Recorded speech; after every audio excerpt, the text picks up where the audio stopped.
Assalomu alaykum aziz yurtdoshlar. Bugun men sizlarga juda muhim mavzuni tushuntirib bermoqchiman. Bir yildan pensiya jamg'armasi tizimida ko'pchilik uchun yoqimli yangiliklar va amaliy o'zgarishlar kuchga kiradi. Bu mavzu faqat pensionerlarga emas, ishlayotganlarga, pensiyaga yaqinlashayotganlarga, nogironligi bo'lgan fuqarolarga, boquvchisini yo'qotgan oilalarga va hatto hali yosh bo'lsa ham rasmiy ish stajini yig'ayotgan har bir odamga tegishli. Chunki pensiya masalasi bugun emas, ertaga emas, baribir har birimizning hayotimizga kirib keladi. Agar siz yoki oilangizda pensioner bo'lsa, agar siz hozir rasmiy ishlayotgan bo'lsangiz, agar ish stajingiz to'g'ri hisoblanadimi? Pensiyangiz qayta ko'rib chiqiladimi? Qo'shimcha pul olish imkoniyati bormi? degan savollar sizni qiynayotgan bo'lsa, bu videoni oxirigacha ko'ring. Men hammasini oddiy tilda misollar bilan kimga foyda, kimga tegmaydi, qayerga murojaat qilish kerak, qanday hujjat kerak, nimalarga aldanmaslik kerak. Barchasini birma-bir tushuntiraman. Hozirning o'zida kanalga obuna bo'ling, like bosing. Chunki bunday ma'lumotni vaqtida bilgan odam pulini, vaqtini va asabini saqlab qoladi. Avval qanday edi? Ko'pchilik pensiya masalasida bir xil muammoga duh kelardi. Odam yillar davomida ishlagan, oylik olgan, ayrim joylarda rasmiy, ayrim joylarda norasmiy ishlagan, lekin pensiya yoshiga yetganda hujjatlarni yig'ish boshlanardi.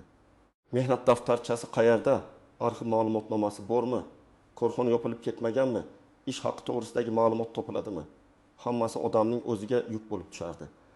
Natijada kimdir haqiqiy stajini isbotlay olmasdi.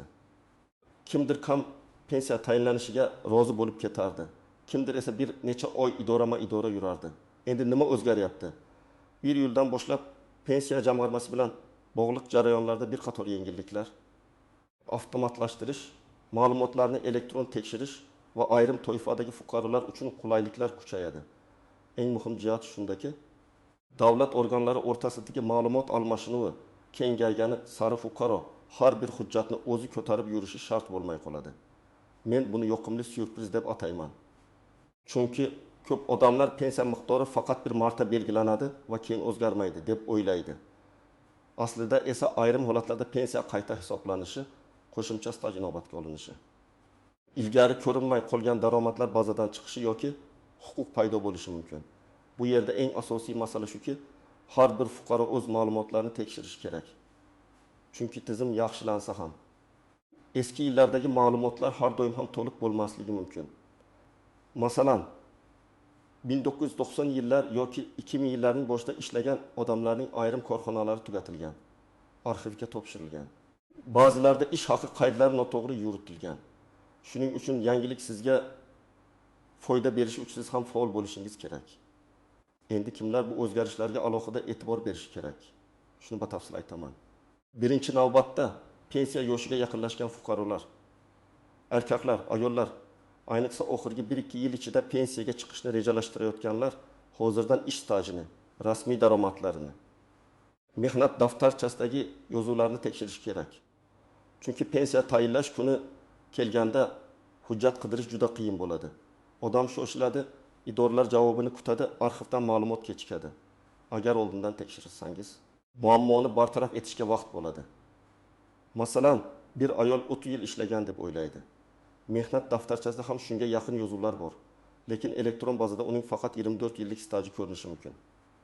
Sababi, bir korxona soliq va ijtimoiy to'lovlarni to'liq aks ettirmagan, boshqa korxona esa nomini o'zgartirgan.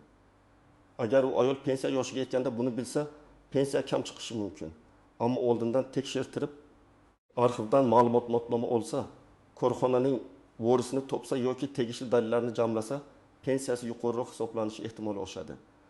Ikkinchi toifa allaqachon pensiya olayotganlar. Ko'p pensionerlar pensiyam belgilandi, endi hech narsa o'zgarmaydi deb o'ylaydi. Lekin agar sizda ilgari hisobga olinmagan ish staji, nogironlik holati bo'yicha qo'shimcha huquq boquvchisini yo'qotganlik bilan bog'liq o'zgarish yoki ish haqi ma'lumotlari topilsa, pensiyani qayta ko'rib chiqish uchun asos bo'lishi mumkin. Men doim aytaman, pensioner o'z huquqini bilmasa, u pul yo'qotishi mumkin. Bu pul katta bo'lmasligi ham mumkin. Lekin har oy qo'shilib boradigan summa pensioner uchun juda muhim. Masalan, bir otaxon 2020 yildan beri pensiya olayapti. Pensiya tayinlanganda uning 1995-1992 yillardagi qurilish tashkilotidagi ishi hisobga olinmagan. Chunki arxiv hujjati vaqtida topilmagan. Keyin oilasi izlanib, arxivdan ish davrini tasdiqlovchi ma'lumotnoma oladi. Agar qonuniy asoslar bo'lsa, pensiya jamg'armasiga ariza bilan murojaat qilib, pensiyani qayta hisoblatish masalasi ko'riladi. Natijada pensiya miqdori oshishi mumkin. Mana shu narsa ko'pchilik uchun haqiqiy syurpriz bo'ladi. Uchinchi toifa norasmiy ishlagan yoki hozir ham norasmiy ishlayotganlar. Men bu yerda juda ochiq gapiraman. Agar siz ish haqi olsangiz, lekin siz uchun rasmiy to'lovlar qilinmasa, kelajakdagi pensiyangizga zarar yetadi. Bugun qo'lga ko'proq pul olayotgandek tuyuladi. Lekin ertaga staj yetmay qolishi yoki pensiya miqdori past chiqishi mumkin. 1 iyuldan keyingi qulayliklar ham birinchi navbatda rasmiy ma'lumotlarga tayanadi. Tizimda ma'lumot bo'lmasa, uni avtomatik hisoblash qiyin. Shuning uchun rasmiy ishlash nafaqat bugungi kafolat, balki kelajakdagi pensiya huquqidir. Keling, oddiy raqamli misol qilaman. 2 kishi 20 yil davomida bir xil kasbda ishladi. Birinchisi rasmiy ishladi. Ish haqi hujjatlarda ko'rindi. Tegishli to'lovlar aks etdi. Ikkinchisi esa ko'p yillar og'zaki kelishuv bilan konvertda oylik olib ishladi. Pensiya vaqti kelganda birinchisining staji va daromadi ko'proq tasdiqlanadi. Ikkinchisi esa real hayotda ishlagan bo'lsa ham, hujjatda isbotlay olmasa pensiyasi kamroq chiqadi. Bu adolatsizlik ko'rinadi, lekin pensiya tizimi hujjat, bazadagi ma'lumot va qonuniy tasdiqqa tayanadi. 4-toifa. Boquvchisini yo'qotgan oilalar. Ba'zi oilalarda ota yoki ona vafot etganidan keyin farzandlar turmush o'rtog'i yoki qaramog'ida bo'lgan shaxslar qanday huquqqa ega ekanini bilmaydi. Pensiya jamg'armasi orqali boquvchisini yo'qotganlik pensiyasi tayinlanishi mumkin bo'lgan holatlar bor. Bu yerda marhumning ish staji, oila tarkibi, farzandlarning yoshi, o'qishi, nogironlik holati kabi omillar ahamiyatga ega. 1 iyuldan boshlab ma'lumotlar elektron bazalar orqali tezroq tekshirilishi odamlarning ishini yengillashtirishi mumkin. 5-toifa nogironligi bo'lgan fuqarolar va ularning oilalari. Nogironlik pensiyasi yoki nafaqasi masalasida ko'p odamlar tibbiy xulosa bor, lekin keyingi bosqichni bilmaydi. Kimga pensiya, kimga nafaqa, qaysi holatda qayta ko'rik, qaysi holatda muddatli yoki muddatsiz tartib qo'llanadi. Bularni aniqlash kerak. Bu toifadagi insonlar uchun eng muhim narsa hujjatlarni to'g'ri rasmiylashtirish, tibbiy ma'lumotlarni yangilash va pensiya jamg'armasi bo'limi bilan aloqani uzmaslikdir. Endi istisnolar. Xatolar va ko'pchilik sezmaydigan nozik jihatlar haqida gapiraman. Birinchi nozik jihat, hamma ham avtomatik tarzda qo'shimcha pul oladi deb o'ylamasin. O'zgarishlar qulaylik beradi. Lekin har bir holatda huquq alohida tekshiriladi. Agar sizda qo'shimcha stajni tasdiqlovchi hujjat bo'lmasa yoki bazada ma'lumot chiqmasa, pensiya o'z-o'zidan oshib ketmaydi. Shuning uchun yangilikni eshitib, uyda kutib o'tirish emas, avvalo o'z ma'lumotlaringizni tekshirish kerak. Ikkinchi nozik jihat, mehnat daftarchasidagi har bir yozuv ham avtomatik ravishda muammosiz qabul qilinavermaydi. Yozuvda korxona nomi, ishga qabul qilingan sana, bo'shagan sana, buyruq raqami, muhr, mas'ul shaxs imzosi aniq bo'lishi kerak. Agar yozuv o'chgan, noto'g'ri yozilgan, muhr tushmagan yoki sana chalkash bo'lsa, qo'shimcha tasdiq so'ralishi mumkin. Men amaliyotda shunday holatlarni ko'p ko'rganman. Odam 10 yil ishlagan, lekin daftarchada bitta sana xato bo'lgani uchun hujjat arxiv orqali qayta tasdiqlanishiga to'g'ri kelgan. 3-nozik jihat, chet elda ishlagan davrlar. Agar fuqaro boshqa davlatda rasmiy ishlagan bo'lsa, bu davrni pensiya hisobida inobatga olish masalasi xalqaro shartnomalar, davlatlar o'rtasidagi kelishuvlar va hujjatlarning to'g'ri rasmiylashtirilishiga bog'liq. Har bir chet eldagi ish davri avtomatik qo'shiladi deb bo'lmaydi. Masalan, Rossiya, Qozog'iston yoki boshqa davlatlarda ishlagan fuqarolar mehnat shartnomasi, ish haqi hujjati, sug'urta to'lovlari va boshqa tasdiqlarni saqlab qo'yish kerak. Tarjima, notarial tasdiq yoki vakolatli organ ma'lumotnomasi talab qilinishi mumkin. 4-nozik jihat. O'z-o'zini o'zi band qilganlar va yakka tartibdagi tadbirkorlar. Bugun ko'pchilik taksi haydaydi, hunarmandchilik qiladi, onlayn savdo qiladi, xizmat ko'rsatadi.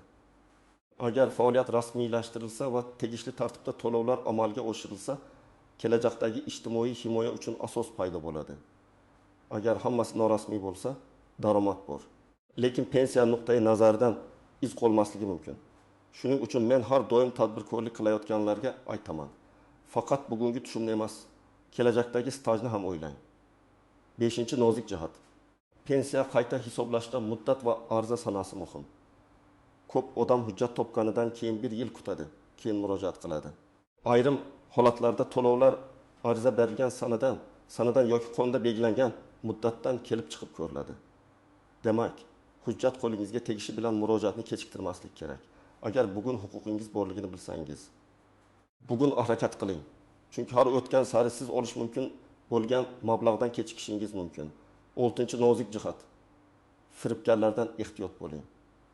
Pensiya masalasi odamlar uchun og'riqli mavzu bo'lgani sababli ayrim shaxslar pensiyangizni oshirib beraman, ichkarida odamim bor, hujjat kerak emas, pul bersangiz bo'ldi deb aldashi mumkin. Men qat'iy ogohlantiraman. Bunday gaplarga ishonmang. Pensiya qonuniy hujjat rasmiy baza vakolatli organ qarori bilan belgilanadi. Hech kim sizga noqonuniy yo'l bilan doimiy pensiya oshirib bera olmaydi. Aksincha pulingizdan ayrilasiz. Hatto muammoga ham qolishingiz mumkin. 7-chi nozik jihat. Oiladagi pensionerning hujjatlarini farzandlar ham tekshirishi kerak. Ko'pincha yoshi katta insonlar elektron tizimlardan foydalanishni bilmaydi. Ariza yozishdan tortinadi. Idoraga borishga qiynaladi. Farzandlar, nevaralar yordam bersa, ko'p masala tezroq hal bo'ladi. Masalan, onangiz yoki otangizning mehnat daftarchasini ko'rib chiqing. Pensiya tayinlangan sanani biling. Qaysi stajlar hisobga olinganini so'rang. Agar biror davr tushib qolgan bo'lsa, arxiv yoki sobiq ish joyi bo'yicha izlaning. Endi eng kerakli qism nima qilish kerak? Birinchi qadam. O'zingizning yoki yaqinlaringizning pensiya va ish staji bo'yicha ma'lumotlarini tekshirtiring. Buning uchun yashash joyingizdagi pensiya jamg'armasi bo'limiga murojaat qilishingiz mumkin. Shuningdek, davlat xizmatlari markazlari va elektron xizmatlar orqali ayrim ma'lumotlarni olish imkoniyatlari mavjud. Agar siz elektron xizmatlardan foydalana olsangiz, shaxsiy kabinetingiz orqali ma'lumotlaringizni ko'rishga harakat qiling. Ikkinchi qadam, hujjatlarni tartibga keltiring. Sizga odatda pasport yoki ID karta, mehnat daftarchasi, diplom, harbiy xizmatga oid hujjatlar, bolalar tug'ilganlik guvohnomalari, nikoh yoki ajrim hujjatlari, ish haqqi to'g'risidagi ma'lumotnomalar, arxivdan olingan tasdiqlar kerak bo'lishi mumkin. Har bir odamning holati har xil. Shuning uchun bitta ro'yxat hamma uchun bir xil bo'lmaydi. Lekin asosiy tamoyil shunday. Ish stajini, shaxsiy holatni va huquqni tasdiqlaydigan har bir hujjatni saqlang. 3-qadam, mehnat daftarchasini alohida tekshiring. Undagi sanlar ketma-ketmi, bo'shliq davrlar bormi, korxona nomlari to'g'rimi, muhrlar o'qiladimi? Buyruq raqamlari yozilganmi? Shularni ko'ring. Agar biror joyda xato bo'lsa, darhol sobiq ish joyiga yoki arxivga murojaat qiling. Korxona tugatilgan bo'lsa, uning hujjatlari qaysi arxivga topshirilganini aniqlang. Ba'zan tuman yoki viloyat arxivida, ba'zan yuqori tashkilot arxivida, ba'zan korxonaning huquqiy vorisi qo'lida ma'lumot bo'ladi. 4-qadam, rasmiy ariza yozishni o'rganing. Arizada kimga murojaat qilayotganingiz, familiya, ism, otangizning ismi, yashash manzilingiz, telefon raqamingiz, murojaat mazmuni aniq bo'lishi kerak. Masalan, mening 1902-yildan 1994-yilgacha falon korxonada ishlagan davrim pensiya hisobida inobatga olinmagan bo'lishi mumkin. Ushbu davrni tekshirib pensiyamni qayta hisoblash masalasini ko'rib chiqishingizni so'rayman deb yozish mumkin. Arizaga hujjat nusxalarini ilova qiling va qabul qilinganini tasdiqlovchi qayd yoki raqamni oling. 5-qadam. Javobni og'zaki emas, yozma oling. Bu juda muhim. Agar sizga bo'lmaydi, kerak emas, chiqmaydi deyishsa sababini yozma tushuntirishni so'rang. Yozma javob bo'lsa, siz keyingi bosqichda yuqori tashkilotga murojaat qilishingiz, xatoni ko'rsatishingiz yoki qo'shimcha hujjat bilan qayta ariza berishingiz mumkin. Og'zaki gap esa ertaga isbot bo'lmaydi. Rasmiy ish bilan norasmiy ish farqini oilangizda ham tushuntiring.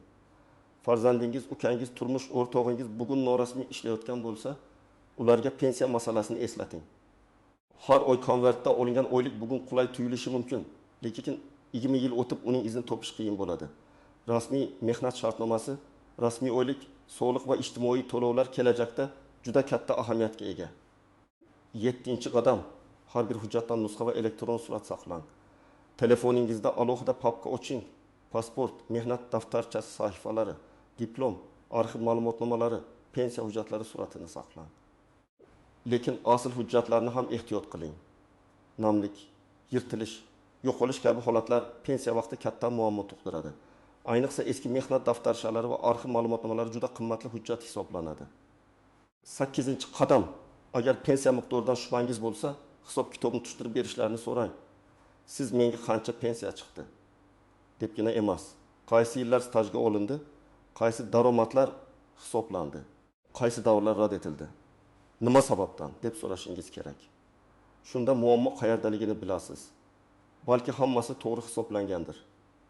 Balki bitta muhim davr tushib qolgandir. Aniqlamasdan turib xulosa qilish noto'g'ri. 9-qadam. Yaqinlaringizning holatini ham tekshiring. Ba'zan oilada bir pensioner bor.